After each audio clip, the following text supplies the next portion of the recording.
சட்டம் ஒன்று சொல்றாங்க, ரெண்டு மௌலிமார்கள், ஒருத்தவங்க ஒரு மாதிரி சொல்றாங்க, இன்னொருத்தவங்க இன்னொரு மாதிரி சொல்றாங்க. அதுல ஏதாவது ஒண்ணுதான் எடுத்து நம்ம செயல்படுத்த முடியும். அந்த ஒண்ணு எடுத்து செயல்படுத்தும் போது அல்லாவோட தரப்புல அது ஏற்றுக்கொள்ளப்படாம இருந்துச்சுனாக்கா அதுக்கு நம்ம குற்றவாளி ஆகுமா? அது அல்லாவோட தரப்புல எப்படி தண்டனை? ஒரு நாட்டுல ரெண்டு சட்டம் கொண்டு வர்றாங்க அப்படியா? ஒரு நாட்டுல ரெண்டு சட்டம் மார்க்க விஷயத்தில் இரண்டு விதமா தீர்ப்பு சொல்றாங்க. ரைட். இப்ப மார்க்க விஷயமாக இரண்டு அறிஞர்கள் இரண்டு கருத்தை சொல்கிறார்கள். அதுல நீங்கள் ஏதாவது ரெண்டையும் நீங்க எடுக்க இயலாது. இரண்டு முரண்பட்ட கருத்தை சொன்னார்களே ஆனால் ஒன்னு எடுக்கலாம், ஒன்னை தான் விட முடியும். ரெண்டையும் சேர்த்து உங்களால் எடுக்க முடியாது. அப்படி ஒன்னை எடுத்துட்டோம், அது உண்மையில தவறா இருக்கிறது. அதனால் அல்லாஹ்விடத்துல நமக்கு கேள்வி வருமா அப்படிங்கறது அவங்க கேட்கிறாங்க.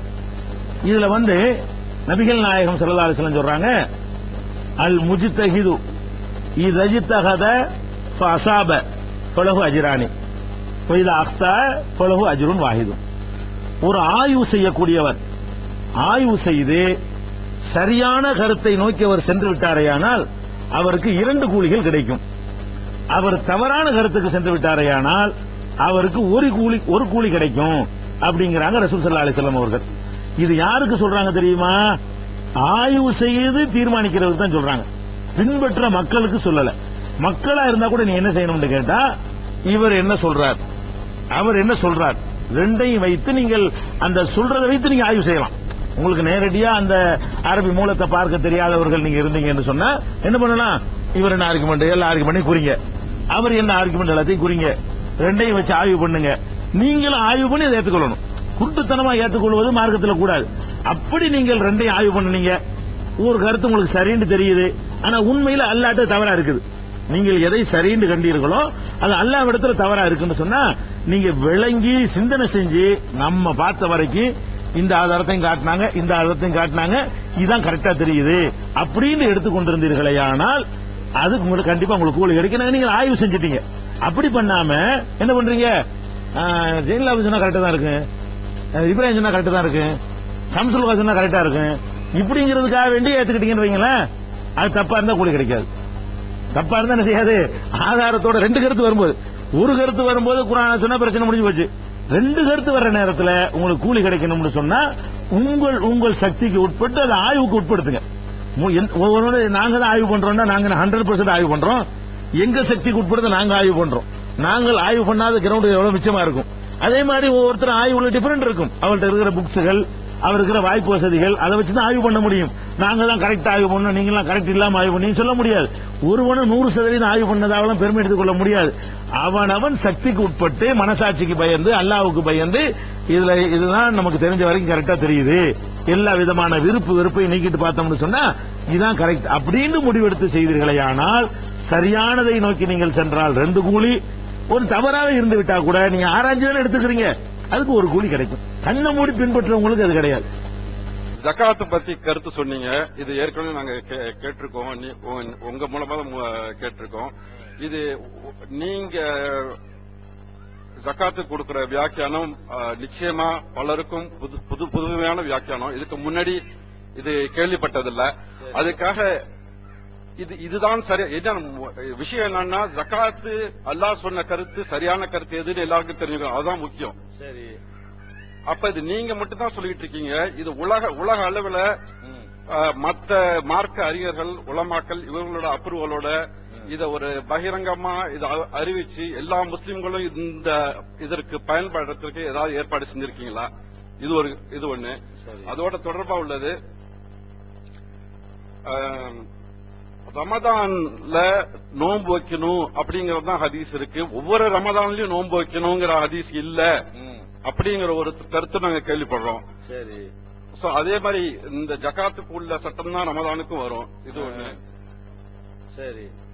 ரமதான் ஒவ்வொரு வருஷமும் அது மாதிரி. சரி, ஜகாத் மாதிரி சொல்ல வர்றீங்க. ஆமா, ஜகாத் ஒவ்வொரு வருஷமும் கொடுத்துக்கிட்டு இருந்தா நம்ம ஜகாத் வாங்குற அளவுக்கு போயிடுவோம் அப்படிங்கிற ஒரு கருத்தை நீங்க சொல்லிருக்கீங்க. சரி.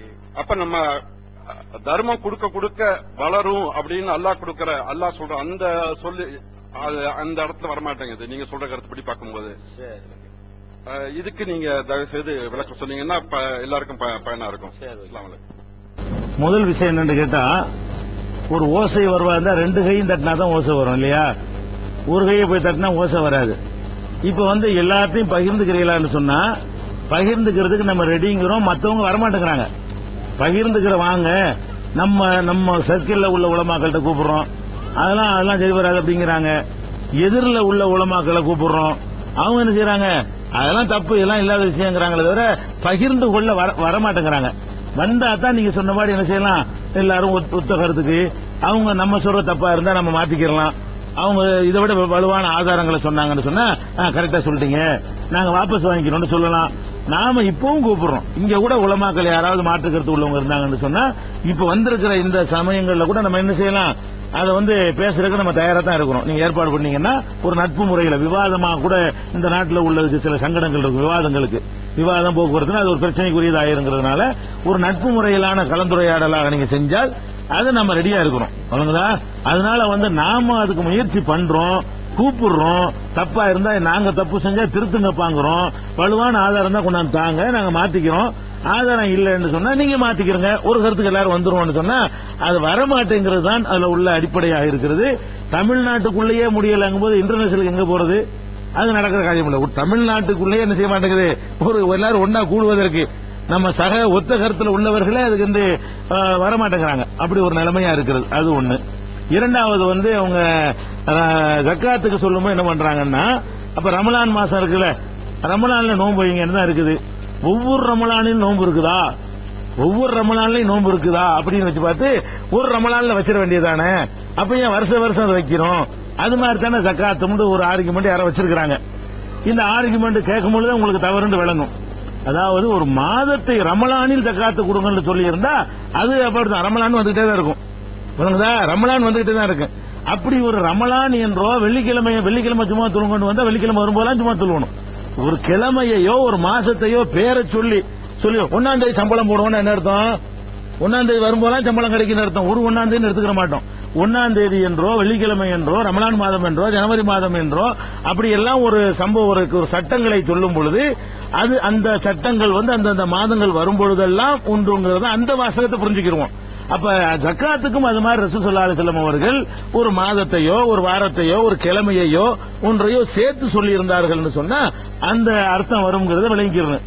அது போக குர்ஆன்ல அல்லாஹ் என்ன செய்யறான்னு கேட்டா, ஃபமன் ஷஹித ரமலானை பத்தி சொல்லும் பொழுது ஷஹ்ரு ரமலான் அல்லதி உன்சில ஃபீஹில் குர்ஆன் ஹுதல் லின்னாஸி வ பையினாத்தின் மினல் ஹுதா வல் ஃபுர்கான் ஃபமன் ஷஹித மின்கும் அஷ்-ஷஹ்ர ஃபல்யசும்ஹு அப்படிங்கிறான். இது என்ன அர்த்தம்னா, ரமலான் மாதத்தில் தான் குர்ஆன் அருளப்பட்டது, அது நேர்வழி காட்டக்கூடியது, தெளிவாக விளக்கக்கூடியதாக இருக்கிறது. அதனால யார் ஒருத்தர் அந்த மாதத்தை அடைகிறாரோ அவர் அந்த மாதத்தில் நோன்பு வைக்கணும். அடையும் பொழுதுதான் நோன்பு வைக்கணும். நீங்க அடைஞ்சிட்டீங்கன்னா நோன்பு வைக்கணும். அல்லாஹ் என்ன சொல்றான்னு கேட்டா, ரமலான் அடைஞ்சா நோன்பு வைங்கிறான். அப்ப ரமலான் இப்ப அடைஞ்சு நோன்பு வச்சுட்டீங்க, மறுபடியும் வருது அடையிறீங்க, அடையும் போது நோன்பு வைங்க அப்படின்னு சொல்ற வாசகத்தை வைத்து அது ரமலான் வந்து ஆண்டுதோறும் என்பதற்கு புரிந்து கொள்வதற்கு கிரவுண்ட் இருக்கிறது. வாசகமும் தெளிவா இருக்கிறது, அது கிரவுண்ட் இருக்கிறது. ஜக்காத்துக்கு வந்து அப்படி சொல்லவே முடியாது. ஜக்காத் வருஷம்ங்கிற வார்த்தையை நீங்க சேர்ப்பதாக, ரமலான்ங்கிறது வருஷம் வருமா வராதா? ரமலான்ங்கிறது 6 மாசம் ஒருக்கா வரும், ரமலான்ங்கிறது வருஷம் வரும். அது நல்ல அதுல விளங்குகிறது. ஜக்காத்து கொடுங்கள் என்று வருதே தவிர அது வருஷமோ வாரமோ வரவில்லை. இதை நீங்க எப்படி புரிஞ்சுக்கணும்னு கேட்டா, ரமலானை புரிந்தது போல புரியக்கூடாது, ஹஜ்ஜை புரிந்தது போல புரியணும். நோன்பை புரிந்தது போல நீங்க புரியக்கூடாது. இதை எப்படி புரியணும்? ஹஜ்ஜை புரிஞ்ச மாதிரி புரியணும். ஹஜ்ஜை பத்தி என்ன, ஹஜ் செய்யுங்க நல்லா சொல்லிட்டான். வருஷம்னு சொல்லல, வாரம்னு சொல்லல. வலில்லாஹி அலன்னாசி ஹிஜ்ஜுல் பைத்தி மனிஸ்ததா இலைஹி சபீலான்ட்டான். இது வந்த உடனே ஒரு சஹாபி என்ன செய்யறாருன்னு கேட்டா, ரசூல் ஸல்லல்லாஹு அலைஹி வஸல்லம் கேட்கிறாரு, அஃபீ குல்லி ஆமின், வருஷமான்னு கேட்கிறாரு. அதாவது ஹஜ்ஜி கடமைன்னு சொல்லியாச்சு. ஹஜ்ஜி கடமைன்னா என்ன, ஹஜ்ஜி கடமை அவ்வளவுதான். ஒரு ஆள் கேட்கிறாரு, ஹஜ்ஜி கடமைங்கிறீங்களா, வருஷம் துல்ஹஜ் மாசம் வருது, அதை கணக்குல வச்சுட்டு கேட்கிறாரு, அஃபீ குல்லி ஆமின் யா ரசூலல்லாஹ், ஒவ்வொரு வருஷமுமா ஹஜ்ஜி செய்யணும் அப்படின்னு கேட்கிறாரு. இதுக்கு ரசூல் ஸல்லல்லாஹு அலைஹி வஸல்லம் வந்து இல்லேன்னு பதில் சொல்லியிருக்கலாம். இல்லேன்னு பதில் சொல்லாம கோபத்தை வெளிப்படுத்துறாங்க. கடுமையான முகத்தை கோபமா வைத்துக் கொண்டு, மனிதர்களே கெட்டவன் யார் தெரியுமா, அவன் ஒரு கேள்வியை கேட்டு அதனால சமுதாயத்துக்கு கஷ்டத்தை உண்டாக்குனவன். நாங்க வருஷம்னு நாங்களே சொல்ல மாட்டோமா? அதை வருஷம்னா வருஷம் எங்களுக்கு சொல்ல தெரியும். ஹஜ்ஜி கடமைன்னு பேசாம ஒரு செஞ்சுட்டு போவியா, வருஷமா வாரமா உனக்கு எங்களுக்கு சொல்ல தெரியாதுங்கிற ரசூல் ஸல்லல்லாஹு அலைஹி வஸல்லம். நாங்க இது அல்லாஹ்வுடைய மார்க்கம், அவனுக்கு சொல்ல தெரியாதோ? வலா யுனப்பியுக மிஸ்லு கபீர், அவனை போல விளக்கி சொல்லக்கூடியவன் யாரும் இல்லை அப்படின்னு அல்லாஹ் தன்னை பற்றி சொல்லிக் கொள்றான். அவன் சொல்றதா இருந்தா இப்படி சுத்தி வளைச்சிட்டு மூக்க துற மாதிரி சொல்ல மாட்டான். அப்படி வெட்டு ஒண்ணு துண்டு ரெண்டுன்னு சொல்லக்கூடியவன் ரப்புல் ஆலமீன். அதுதான் ரசூலுல்லாஹ் சொல்றாங்க, வருஷம் ஹஜ்ஜினா நாங்க சொல்ல மாட்டோமோ, அது நீ கேப்பியலோ, அப்புறமேல சொல்லணுமோ, நீ சொன்னதுக்காக வேண்டி ஆமான்னு சொல்லிவிட்டா கடமையா இருமையா, உன்னால அம்புட்டு பேருக்கு கஷ்டமாயிருமே, எதுக்கு இந்த மாதிரி எல்லாம் கேள்வி கேட்கறீங்க அப்படிங்கிறாங்க. அப்ப இந்த ஹஜ்ஜை இப்படி ஹஜ் கடமைன்னு மட்டும் சொல்லப்பட்டால் பேசாம விட்டுற வேண்டியதுதான். துல்ஹஜ் தோறும் ஹஜ் கடமைன்னு சொல்லப்பட்டால் துல்ஹஜ் வரும்போதெல்லாம் என்ன செய்யணும், ஹஜ் கடமைங்கிறது வந்துடும். ஹஜ் கடமை அதோட நிப்பாட்டிச்சு. அது மாதிரி தான் ஜக்காத் நிக்குது, நோம்பு மாதிரி இல்ல. நோம்புக்கு என்ன வருது, ரமலான் மாசத்தை சொல்லப்படுகிறது, அதை அடைந்தால் நோன்பு வைங்கன்னு சொல்லப்படுகிறது. அது அடைதல் என்பது ஒவ்வொருத்தரும் அடைஞ்சுக்கிட்டே இருப்போம், அடையும் பொழுதெல்லாம் நோன்பு வைக்கணும் இருக்கிறது. ஜக்காத்தை நீங்கள் ஹஜ்ஜிக்கு சொன்ன வாசகத்தோடு தான் கம்பேர் பண்ண முடியுமே தவிர நோம்புக்கு சொன்ன வாசகத்தோடு கம்பேர் பண்ண முடியாது. அதனால ஹஜ்ஜி கடை மொட்டையா சொன்னால் ஒரு டைம் வந்து அதுக்கு அர்த்தம் எடுத்துக்கொள்ளணும். அதான் அதுக்கு அது ஒரு விஷயம். அல்லாவும் ரசூலும் எதை ஜக்காத் என்று சொன்னார்களோ அதன் முறையில் நீங்கள் கொடுத்தால் தான் குறையாது. நீங்களா ஒரு தப்பா ஒரு சட்டத்தை வகுத்து கொண்டு கொடுத்தீங்கன்னா குறையத்தான் செய்யும். நம்ம ஏன் குறையாதுங்கிறோம், அல்லாவும் ரசூலும் எதை சொன்னார்களோ ஜக்காத் என்று சொல்லி அதை கொடுத்தீர்களே ஆனால் கண்டிப்பா குறையாது அப்படிங்கிறது வாசம். முதல்ல நீங்க என்ன செய்யணும்னு கேட்டா, ஆமா நம்ம சொல்றோம், நம்ம என்ன சொல்றோம்னு கேட்டா புரிந்து கொள்வதற்காக சொல்றோம். நீங்க ஒரு 100 பவுன் ஒருத்தன் வச்சிருப்பான், அவன் வருஷம் கொடுக்க சொல்றீங்க, புரியுறதுக்காக சொல்ல வர்றேன். இன்னைக்கு 2.5 கொடுப்பான், 97, அப்புறம் 95, வேற வருமானம் உனக்கு இருக்காது. அந்த நகை தான் அந்த பொம்பளை போட்டிருப்பா, பிச்சு பிச்சு கொஞ்சமா கொடுத்துட்டு வருவா, வேற ஒண்ணு கொஞ்சம் சாப்பாட்டுக்கு சம்பாதிப்பா, இட்லி சுட்டு சம்பாதிக்கிறவளா இருப்பா. அவளுக்கு என்ன செய்யும், கடைசியில கொடுத்துட்டு வந்து கடைசியில் வாங்குறாளாயிரம் என்று சொல்றோம். எதுக்கு சொல்றோம்னு கேட்டா, இது மார்க்கத்தில் இல்லாத ஒரு சித்தாந்தம் அப்படின்னு நிரூபித்து விட்டு இதை செயல்படுத்தினால் இந்த கேடு வருதுன்னு சொல்றோம். இது தலீல் அல்ல, இது ஆதாரத்துக்கு சொன்னது இல்ல. மார்க்கத்தில் சொல்லி இருந்தால் அதை நம்ம சொல்ல மாட்டோம். வருஷம் குடு என்று மார்க்கத்தில் சொல்லி இருந்தால், அல்லாஹ்வுடைய ரசூல் சொல்லி இருந்தா குறையாது, குறையவே செய்யாது. கண்டிப்பா குறைஞ்சால் நீ கொடுக்க தான் வேணும். உன்னை தெருவில் கொண்டே பிச்சைக்காரனை நிப்பாட்டினாலும் சரி, அல்லாஹ் ரசூல சொல்லிட்டார்களே ஆனால் அதை செஞ்சுதான் ஆகணுங்கிறோம். ஃபர்ஸ்ட் மேட்ரு என்னன்னு கேட்டா நிரூபிக்கணும். ஃபர்ஸ்ட் மற்ற விஷயங்கள் எல்லாம் ரெண்டாவது மேட்ரு. முதல் விஷயம் அல்லாஹ்வும் ரசூலும் இதை சொன்னாங்க, நிரூபிச்சிடட்டும். நிரூபிச்சுட்டு மற்ற ஆர்குமெண்ட் எல்லாம் அடிபட்டு போயிடும். அது நிரூபிக்காதனால அடிஷனலா சில விஷயங்களை கூடுதல் விளக்கத்துக்கு சொல்லுவோம். அது தலீல் அல்ல. ஆதாரம் என்பது குர்ஆன் ஹதீஸ் தான். இந்த மாதிரி சொல்ற உதாரணங்கள் எல்லாம் ஆதாரத்துக்கு சொல்றது இல்ல, புரிந்து கொள்வதற்காக வேண்டி சில விஷயங்களை வலுப்படுத்துவதற்கு சொல்லுவோம். அது ஸ்ட்ராங் ஆயிடுச்சுன்னா எல்லாம் அடிபட்டு போயிடும். வருஷம் கொடுக்கணும், ஹதீஸத்துக்கு போட்டாருன்னு வைங்க, இதெல்லாம் அம்புட்டும் அடிபட்டு போயிடும். நான் சொன்ன எதுவுமே நிக்காது. கூடுதலா நான் சொன்ன பாருங்களேன், அதெல்லாம் குப்பையில கடைசிட வேண்டியதான்.